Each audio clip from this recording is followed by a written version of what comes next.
C'est parti. Mais tout d'abord, et comme c'est la tradition, le serviteur vous invite à joindre les mains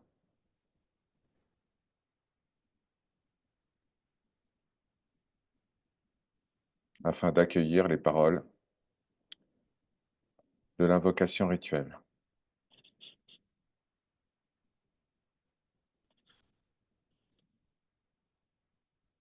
Oh,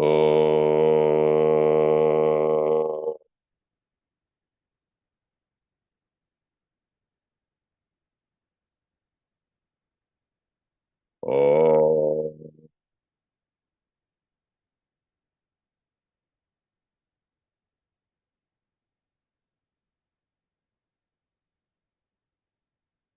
oh.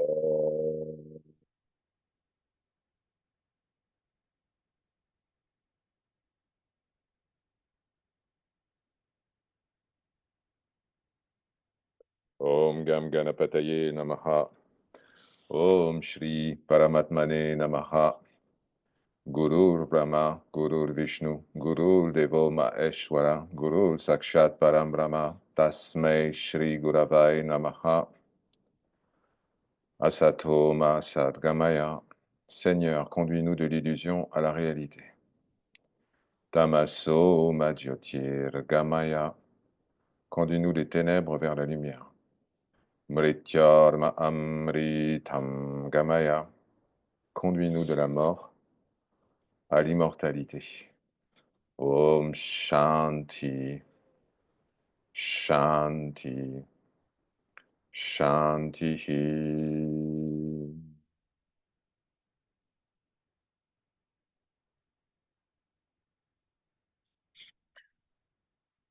Alors ce soir, exceptionnellement, Anou ne lira pas les versets. Elle est un peu indisposée. Mais nous irons donc directement à la traduction du verset 28. Le poète dit: Ô nectar divin impérissable, ô roi qui possède la lance acérée, ô incarnation de la sagesse, que dire de plus? Ce qui consomme entièrement l'individu, est la pure réalité transcendantale, la simple existence. Pour la tradition du temple de Chidambaram, qui est appelée Shaiva Siddhanta. Shaiva Siddhanta, ça peut être traduit par la philosophie de Shiva, plus ou moins. Il existe 3 types de méditation. Le premier type de méditation, on appelle ça le nectar impérissable. La méditation du nectar impérissable est une méditation duelle, c'est-à-dire qu'il y a un méditant d'un côté et un objet de méditation de l'autre. Et cette méditation, très dévotionnelle en réalité, est comme un nectar. Elle est tellement douce qu'on n'est jamais rassasié. On veut continuer, on veut augmenter le temps de méditation. Il y a un tel contraste avec les plaisirs fugaces proposés par le monde de la manifestation. L'esprit qui pense au Seigneur s'absorbe de plus en plus en lui. C'est cela, cette sensation divine, magnifique de nectar. Ce nectar devient de plus en plus doux au fur et à mesure qu'on le goûte. On est enivré par le nectar divin. Plus on pense à Dieu, plus on s'absorbe en lui. La joie de la contemplation du Seigneur est si douce que le dévot veut méditer en permanence. Parfois, le pratiquant va renoncer à manger, il va renoncer à dormir pour profiter de la béatitude de cette méditation duelle. Lorsque cette méditation s'approfondit par une pratique prolongée sur une période donnée, elle va au-delà du sentiment dualiste du méditant séparé de l'objet de méditation. Alors voici la deuxième étape. Cette étape est appelée par la tradition du temple le roi à la lance acérée, Velavan. Comme vous le savez, la lance Vel de Velavan représente la sagesse. Elle est un des attributs du Seigneur. Le Vel et le Seigneur sont indissociables, mais ils ne sont ni différents ni semblables. Au cours de cette deuxième étape, la méditation devient si profonde, l'esprit devient si subtil qu'il se sent extrêmement proche de Dieu, mais il n'est pas différent ou semblable. Il y a encore un soupçon de dualité. La lance elle-même a une forme très caractéristique, très particulière. Elle est profonde, très longue. Elle est profonde en termes de pensée. Elle invite à l'introspection, à la plongée en soi. Elle est large dans la vision et elle est acérée dans la compréhension. La joie, oui, la joie qui a été ressentie comme la première étape, ce fameux nectar dont nous avons parlé, attire de plus en plus ceux qui croient méditer vers l'objet de méditation. Et l'esprit aspire à une expérience encore plus profonde. Maintenant, elle repose entièrement sur le soi.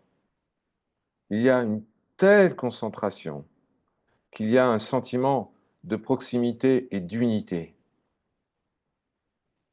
C'est presque ça, c'est presque un, mais il y a encore un soupçon d'individualité, tout comme le Vel apparaît différent du Seigneur Murugan. C'est la deuxième étape.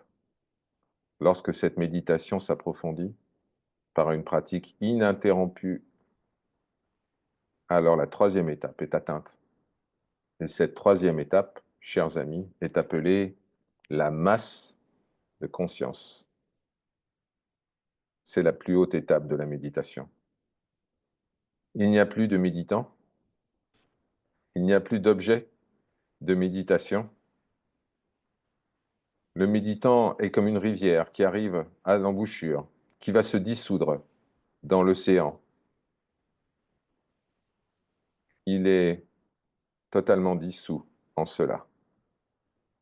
Il n'est impossible de décrire cette expérience non duelle. Le langage est fondé sur la dialectique objet-sujet. Il est donc impossible de parler de cette étape, en réalité.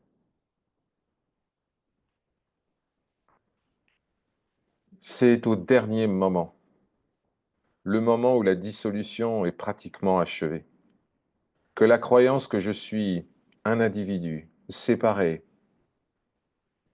du substrat universel, c'est à ce moment-là qu'un cri se fait entendre, un cri de bonheur qui dit « Oh, c'est la lumière partout, de tous côtés ». Et avant de pouvoir en dire plus, avant de pouvoir expérimenter quoi que ce soit d'autre, tout est dissous dans cette masse de conscience-lumière. Verset 29.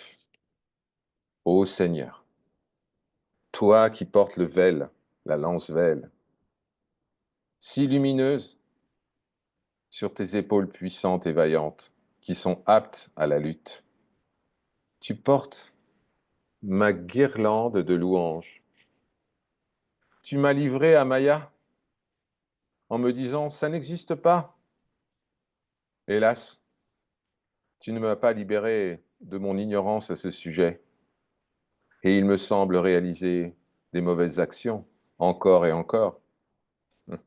On voit qu'après l'expérience de méditation intégrale de la masse conscience, comme le dit le poète, eh bien, lorsqu'on revient à l'état de veille standard, il y a à nouveau comme une forme de découragement. Voilà qu'on a tutoyé le firmament et on se retrouve à nouveau empêtré dans Maya. Alors, l'expérience, même la plus belle expérience de méditation, est transitoire, chers amis.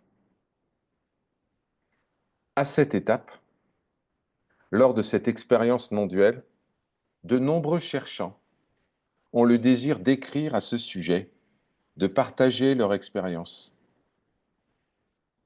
Mais le peuvent-ils réellement? Est-ce que cette expérience non duelle peut être partagée? Verset 30. Le poète dit: Le Seigneur Vel, Murugan, dont la forme brille comme le soleil visible au coucher, m'a révélé, oui, cette forme m'a révélé, une expérience qui était unique. Il faut vivre cette expérience. Il n'y a pas d'autre moyen. Comment cela peut-il être décrit en mots à quelqu'un d'autre? Oui. Qui peut décrire ce qui est à qui? C'est la question que nous pose le poète à ce stade. Il est compris que le vécu du connaissant du soi est incommunicable, car il transcende tous les couples d'opposés, la lumière, les ténèbres, le bien, le mal, le réel et l'irréel. Les connaissants du soi, bien qu'ils ne puissent pas raconter véritablement leur expérience, peuvent guider convenablement leurs élèves et faire en sorte qu'ils vivent eux-mêmes cette expérience. Bien que nous ayons beaucoup de mal à expliquer le goût d'une fraise à quelqu'un qui n'en a jamais mangé, nous pouvons faire en sorte que l'autre personne, que l'élève ouvre la bouche afin que nous placions une fraise dans cette bouche, qu'il puisse la goûter, qu'il puisse l'expérimenter par lui-même. Tel est le pouvoir des Mahatmas, des grandes âmes qui ont été en quelque sorte spécialement mandatées par le Seigneur. Non seulement la fraise doit être goûtée par elle-même, mais ça ne peut pas être transmis, expliqué. Non. Seul un gyani peut comprendre l'expérience d'un autre gyani. C'est-à-dire qu'il faut une révélation intérieure. On ne peut pas l'expérimenter autrement, ni par les livres, ni par la pratique, ni par les témoignages des uns et des autres. On peut encore moins l'expliquer. Le Seigneur, seul, peut nous révéler cela. Et c'est seulement alors que nous pourrons savoir, goûter ce que c'est. Alors, ici, il va y avoir le partage d'un commentaire de Raja. Om Shri Gurubhyo Namaha, sur ce texte. Écoutez, parce que ce qui est dit ici fait référence à l'évangile de Jean. Il est dit: Mais comment savoir que le Seigneur va nous révéler la grande parole? Tu es cela. Comment savoir cela? Alors, Raja dit, l'évangile de Jean répond à cette question. Lorsque les disciples du Maître deviennent ses amis, sa sainte famille, parivar, c'est à ce moment-là que la fraise est goûtée pleinement. Dans l'évangile de Jean, au chapitre 15, il est dit: En ce temps-là, Jésus disait à ses disciples: Vous êtes mes amis Je ne vous appelle plus serviteur, car le serviteur ne sait pas ce que fait son maître. Je vous appelle mes amis, car tout ce que j'ai entendu de mon Père, je vous l'ai fait connaître. Et souvenez-vous, ce n'est pas vous qui m'avez choisi, c'est moi qui vous ai choisi. Hari Om Tat Sat. Ceci est parole de vérité. Om Shri Guru Bhyo Namaha. Nous nous prosternons devant la lignée des maîtres qui nous ont précédés, qui nous ont transmis la parampara, la tradition, d'abord orale, puis écrite, remontant jusqu'au temps védique, remontant jusqu'à cette scène magnifique où le Seigneur danse pour répondre à la demande insistante de ses deux disciples, Patanjali et Vyagrapada. Il danse dans la forêt, dans la mangrove, appelée Tilai, qui deviendra plus tard, par sa grâce, le saint temple de Chidambaram.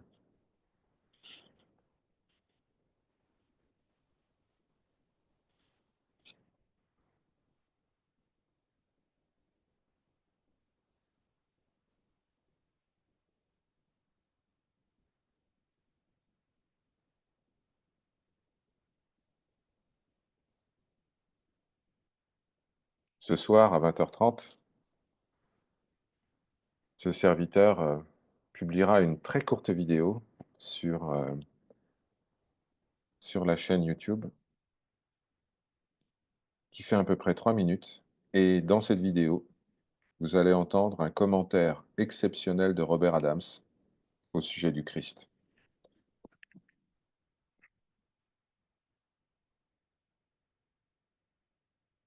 D'une beauté, de lumière indescriptible.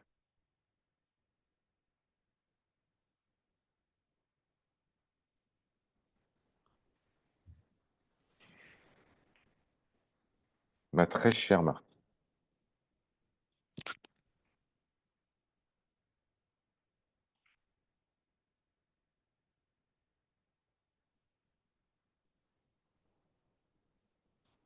tu as la parole, si telle est l'inspiration.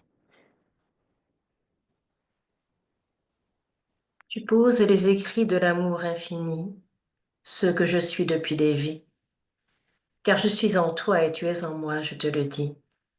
C'est la parole du cœur qui se transmet aujourd'hui, car tu portes au fond de toi cela et tu es le bonheur infini. Je suis ce grand cœur que tu es, parole du Seigneur béni, car je suis le souffle solaire du Christ qui retentit, et en tout et en tous en ce jour s'établit, pour ne plus vous quitter un seul instant de votre vie. Pourquoi croyez-vous que je suis parti pour me répandre en vous aujourd'hui et vous sentir cela, cette saveur de l'amour que je suis, cette grandeur que vous êtes ici? Point de forme je n'ai dans cette vie, et toutes les formes je vous le dis. Cela se pose en vous comme un souffle rédempteur que je suis, et qui répand toute la saveur de l'amour qui retentit sur toute la terre ici. Crois en moi, fils de la terre et de la lumière aujourd'hui. Tu es la splendeur en ton cœur infini. Tu es la splendeur et la grandeur de ce que je suis, car tu vénères tous les maîtres de la vie, et la joie d'être sur terre se répand en toi et autour de toi aujourd'hui. Alors chante et danse la vie, comme le grand maître Shiva te l'a appris, je te le dis. Danse, bel-aimé de la vie, et savoure cet instant aujourd'hui qui porte toutes les couleurs de la vie et toutes les saveurs de l'amour que je suis. Au temps de l'organdi, je te renie, car cette couleur orange te va comme un gant, je te le dis. Elle invite tous les êtres à la présence de ce qui est retenti et pose la louange du ciel et de la terre réunis. Le peuple tout entier de la terre se réjouit car il sait que son père et sa mère se retrouvent ici. Je suis le souffle de la splendeur qui en vos cœurs retentit et vous conduise au chemin du bonheur et du Seigneur que je suis. Paix à vos cœurs, fidèles enfants de la vie, paix à vos cœurs, fidèles Seigneur que vous êtes ici, pour laisser brandir au fond de vous la joie de vivre que je suis, et aimer par-dessus tout ce que vous êtes ici, et le peuple tout entier qui se savoure et qui vous dit oui. Rejoignez l'amour en vous, car j'y suis.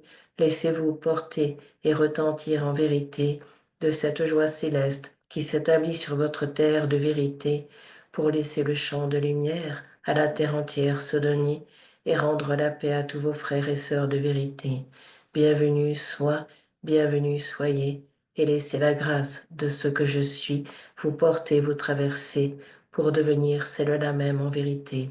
D'une lance tu parles, bien-aimé, alors reçois-la en ce jour particulier et dépose-la sur tous les cœurs qui viennent te rencontrer, pour qu'ils se sentent en un instant traversés par la joie de la vie, par la joie d'aimer, par le même souffle que Shiva a au fond de lui porté et qu'il a déposé sur tous les frères de la terre et de lumière en vérité.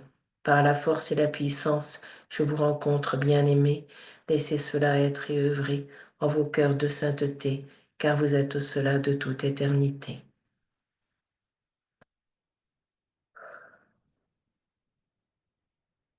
Point de faiblesse, je vous le dis, juste un souffle de tendresse que je vous rends ici, qui vous invite à la force de l'absolu que je suis, car vous l'êtes, enfant reconnu de la vie.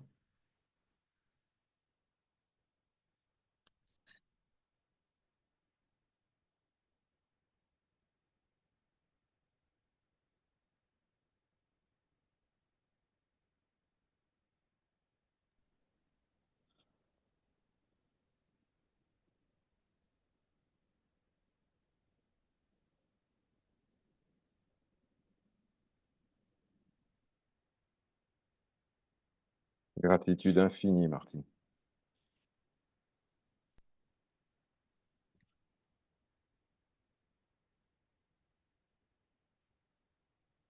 Ma très, très, très, très chère Sarasvati. Merci, Georgie. Merci au Seigneur.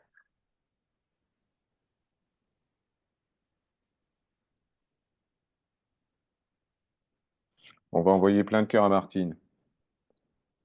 Allez, hop, onglet réaction. Oui, si vous l'avez.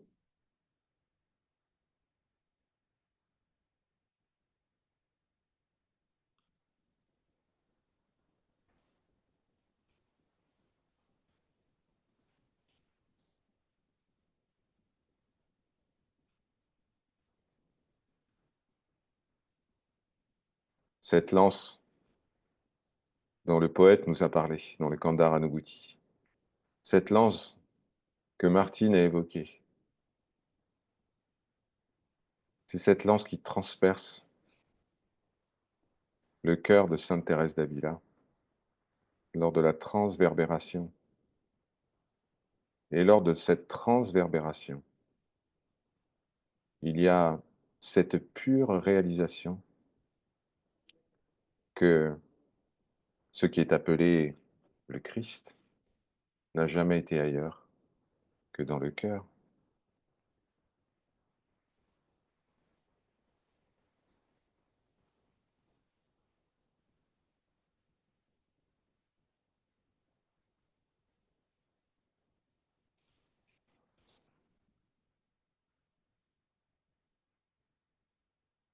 Comme disait Ananda Mahima, quelle que soit la forme que vous adorez, quel que soit le nom que vous honorez, que ce soit le Christ, Kali, Allah, Marie, Shiva, Krishna, c'est la même lumière, cette pure lumière que vous êtes. Votre cœur est si grand, si grand qu'il contient tout, absolument tout.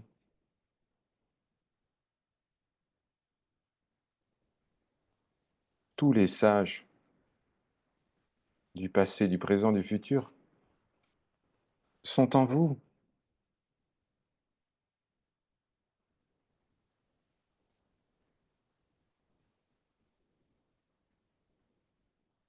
Ici, peut-être que certains d'entre vous ressentent la longue chaîne de transmission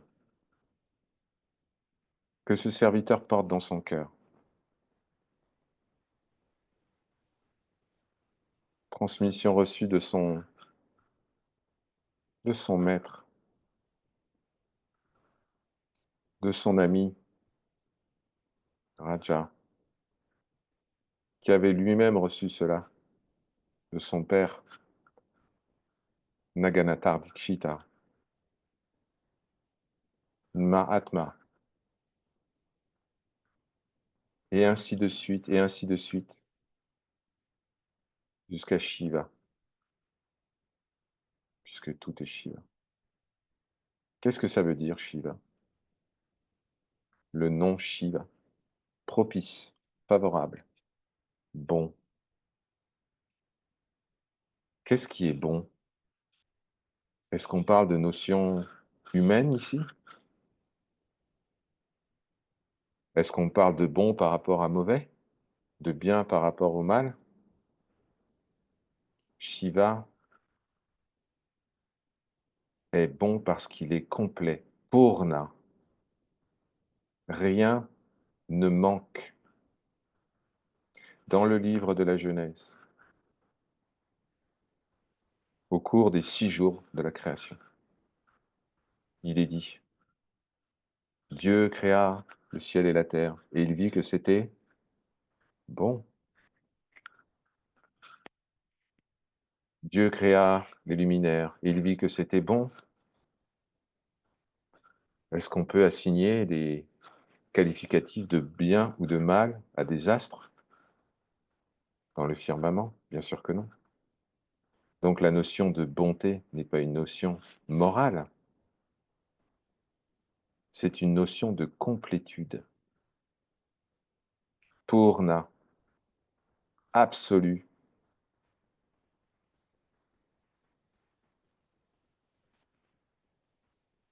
Et c'est ce que vous êtes. Rien ne manque.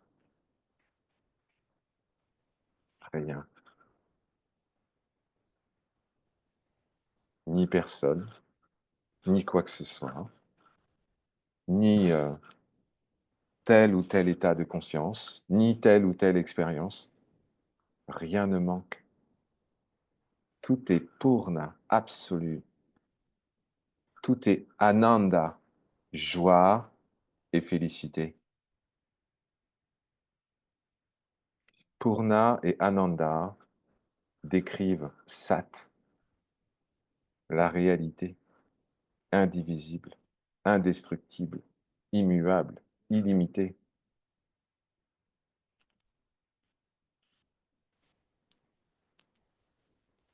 Rien ne manque.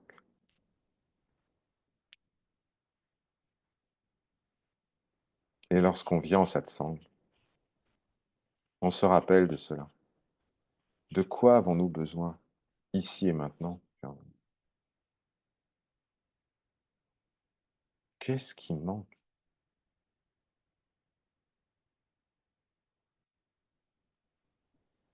Qu'est-ce qui peut nous être enlevé? Qu'y a-t-il à ajouter?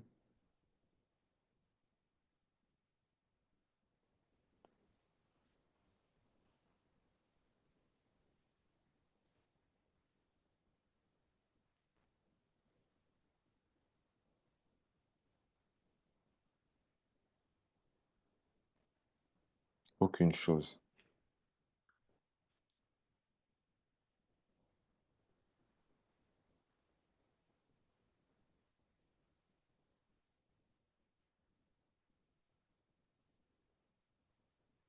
Alors quand cela est réalisé pleinement, pas simplement intellectualisé, vécu, quelle est la pensée qui semble occuper tout le champ de conscience, la seule pensée qui demeure?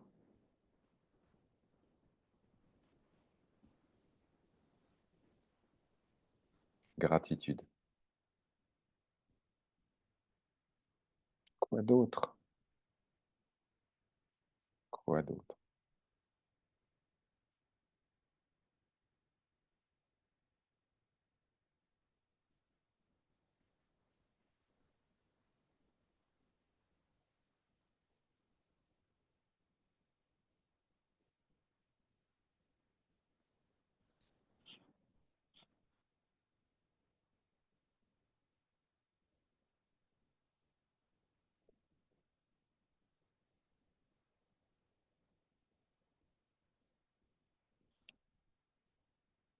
Martine a également évoqué la couleur orange.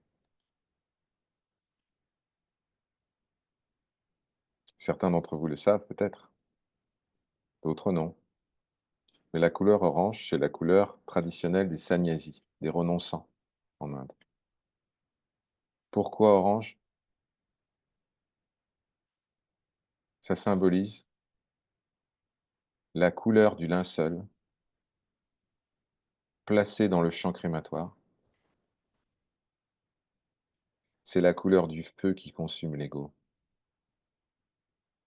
C'est ça l'orange. Qu'est-ce que c'est l'ego? C'est un gros paquet de croyances qui s'alimentent les unes les autres. Un vrai plat de spaghettis, ce n'est que ça. Alors consumez ce plat de spaghettis. Vous n'avez pas besoin de porter la couleur orange, mais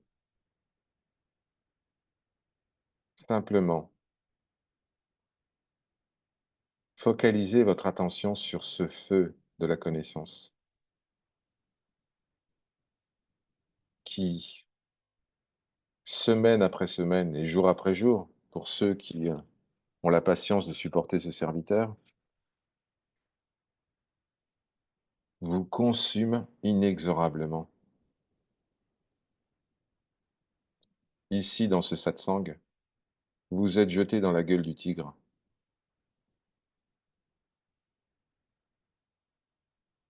Et le tigre ne vous le relâchera pas tant qu'il y aura la croyance que vous êtes autre chose que ce qui est. Vous voyez l'absurdité? Comment peut-on être autre chose que ce qui est? Si on est autre chose que ce qui est, nous ne sommes pas. Certains d'entre vous le savent aussi. Maya, le mot Maya, ça signifie ce qui n'est pas. Maya,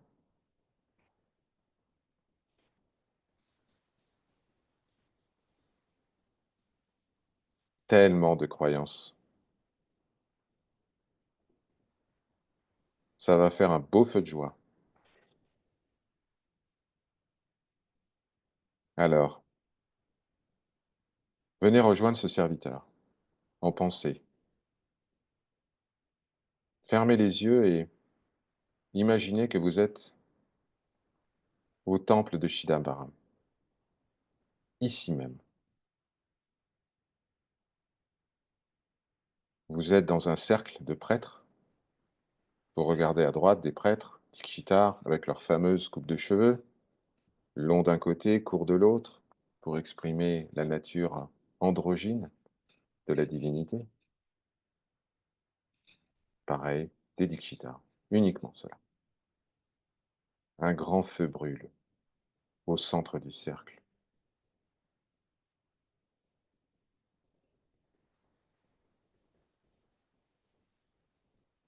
Le grand prêtre, qu'on peut reconnaître parce qu'il porte un collier de Rudraksha, un peu comme celui-là, mais avec un gros bijou. Et ce bijou est un rubis. Ce rubis est apparu spontanément dans le feu védique. Il est un des 4 symboles, un des 4 murtis de Shiva à Chidambaram. Dans votre main droite, vous avez une longue cuillère en bois qui contient un peu de beurre clarifié, de ghee.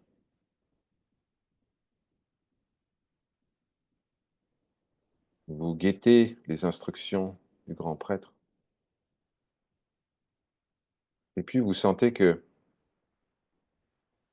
ce beurre clarifié est en fait le symbole de l'ego.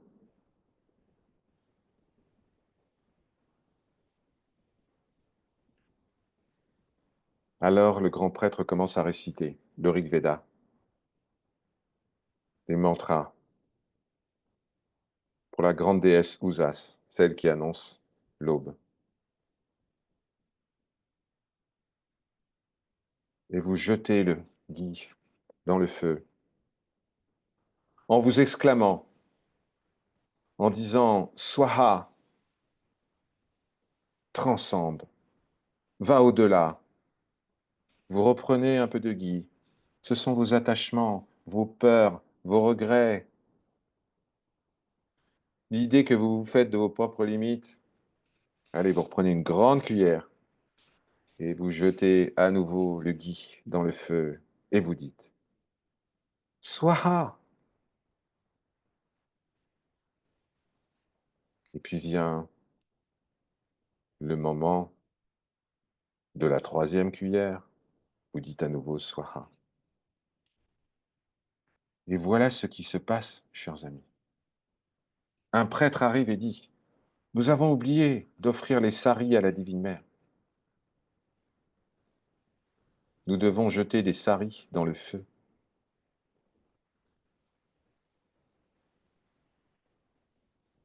Alors, des saris plus somptueux les uns que les autres sont apportés. Nous sommes le 8e jour du grand festival des chariots, ce jour où Shiva apparaît sous la forme du mendiant, mais c'est aussi un jour consacré aux offrandes de saris à la déesse, à Mahakali.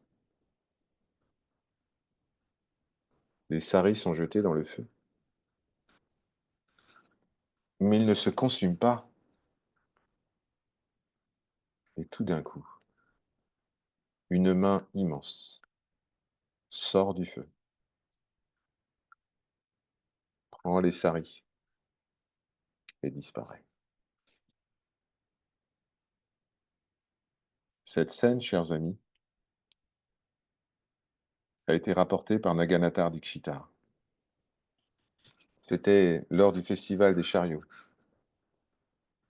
dans les années 50, où la Divine Mère en personne est venue prendre les saris, contente du service des prêtres, contente de recevoir autant de samskaras et de vasanas, autant d'ego. Vous savez qu'elle mange l'ego, alors ça.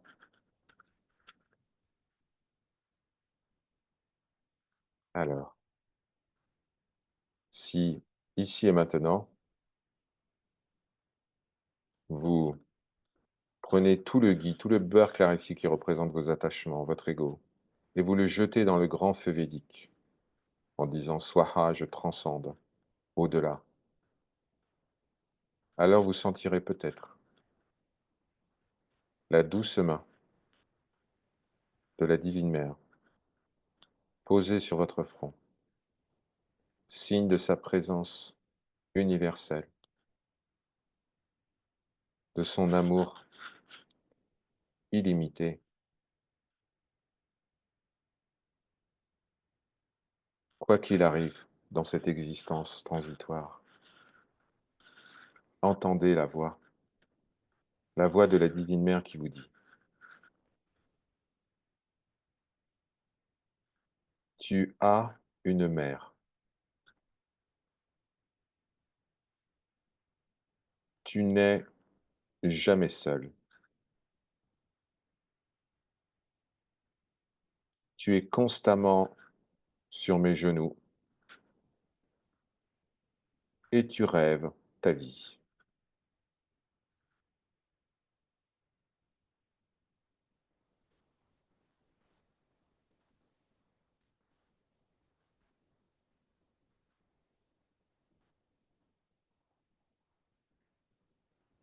Om Jai Shri Ma. Nous nous prosternons devant le Seigneur manifesté sous la forme de la Divine Mère, Kali Tilay Ambal, Ishtadev, divinité centrale du temple, du saint temple de Chidambaram.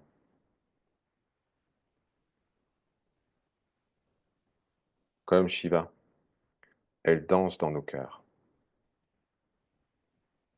parfaitement synchronisée avec son parèdre.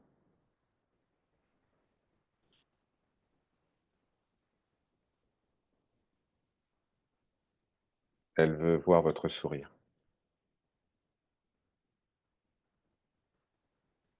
Elle veut voir vos yeux briller d'amour, de dévotion.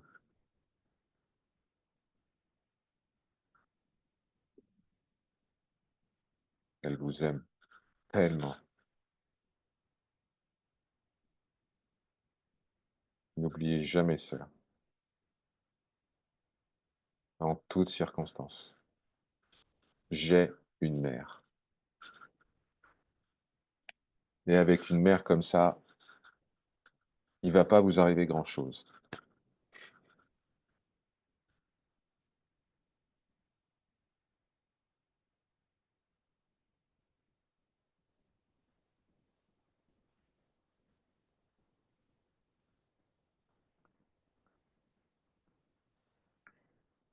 Le 12 janvier prochain, 8e jour du festival du Temple des Chariots. Chers amis, il y a l'invitation à prêter attention autour de vous à ceux et celles qui ont besoin de votre aide. Pas forcément financière, l'aide par un sourire, par un appel, par un geste. Souvenez-vous que tous les êtres que vous rencontrez sont Shiva, mais ce jour-là, particulièrement, Shiva peut se présenter sous la forme d'un mendiant, d'un SDF, d'une vieille dame, d'un vieux monsieur, d'un animal errant.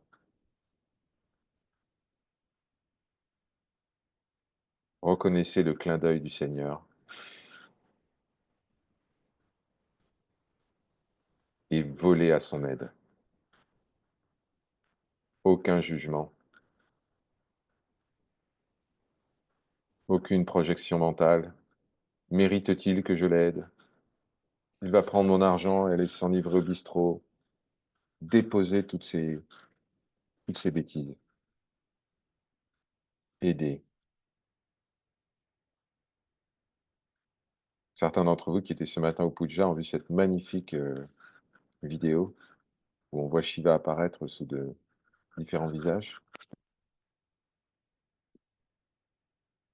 Ce jour-là, le 12 janvier, Shiva va vous donner l'opportunité de le servir directement par le sourire, par l'amour, par la compassion.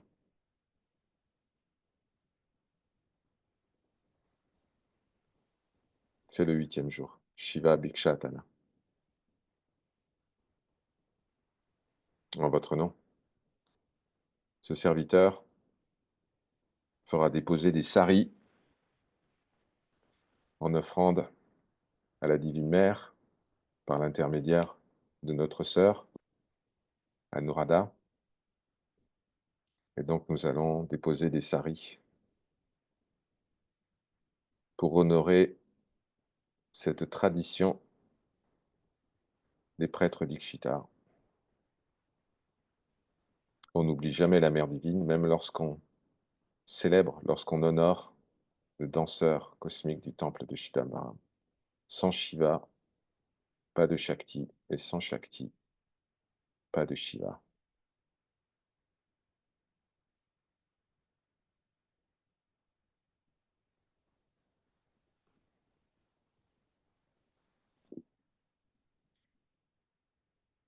Par sa grâce, nous nous retrouvons demain pour un nouveau partage autour des enseignements de la Divine Mère, Ananda Mahima.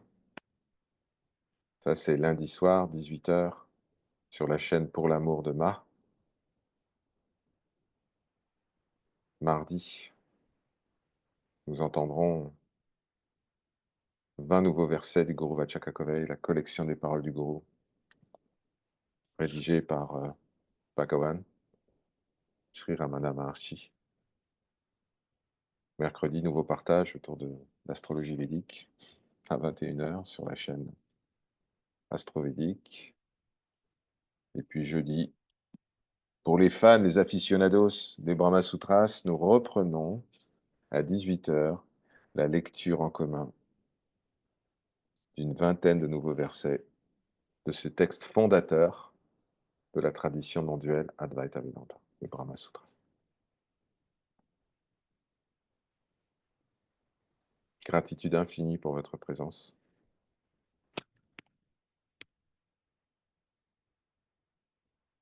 Martine, si tu veux dire quelques mots.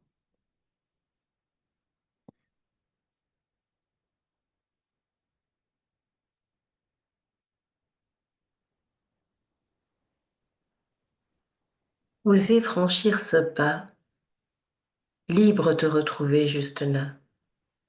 Offre tout ce que tu as et que tu n'es pas.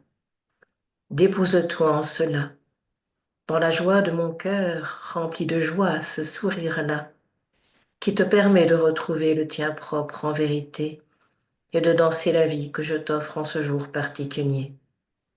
À la divine mère, tu es consacré pour laisser la joie de ton être et de ton cœur se retrouver.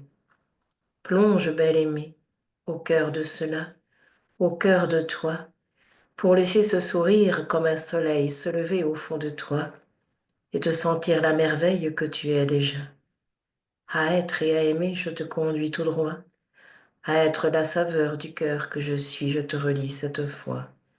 Sois et reçois ce sacrement d'amour au fond de toi qui fait de toi le plus beau jour de la vie qui est là.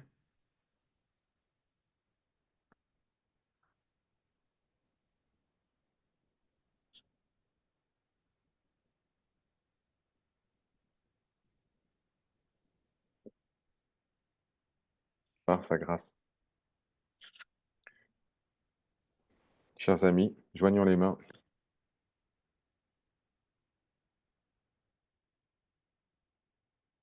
Par sa grâce, Om Shanti, Shanti, Shanti. Paix dans le monde, paix entre les êtres, paix dans le cœur.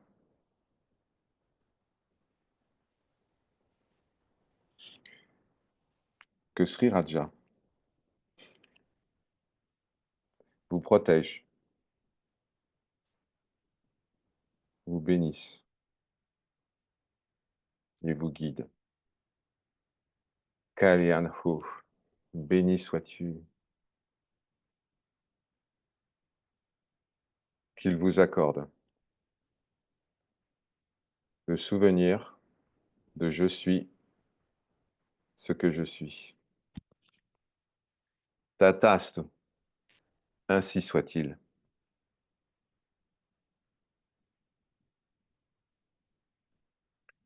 Très belle soirée de lumière à toutes et à tous. Je vous aime tant, tant, tant.